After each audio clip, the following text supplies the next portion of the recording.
Okay, so I'm gonna put on my 14-day glucose monitor right on the back of my tricep. So I'm gonna load this guy on. Locked and loaded. So 1, 2, 3. There we go. I have my constant glucose monitor in.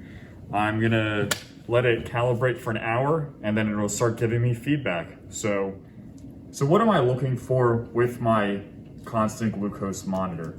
Well, really, I'm trying to stay in a steady state of blood sugar. So my optimal range is gonna be somewhere between 180 milligrams per deciliter and 110. And I wanna stay in that range almost all the time. Now, if I eat something that's very high carb, like a birthday party or something and have some cake, I'm gonna go well above, probably to like a 140. But day to day, week after week, I really wanna try to stay in this range almost all the time. And what I'm really looking for is blood sugar average. So I want my average to fall in this range, ideally at that 100 milligrams per deciliter, which is my walking around fasted blood sugar. So when I eat a meal, I might go up to 110.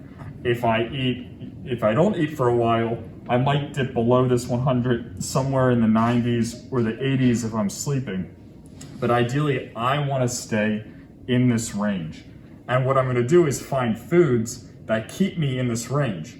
So if I ever eat something and it shoots my blood sugar up through the roof, I know that maybe that's not the right food for me right now. So it's really ideal to try to find a diet that keeps you in the range you want to stay, and then you can tailor your exercise training around it, which is a totally different discussion altogether.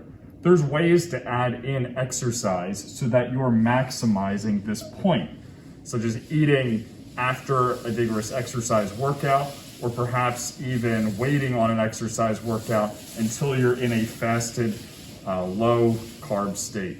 So more on that to come, but for now, basically how I'm thinking about my fasting and really trying to get the most out of my monitor.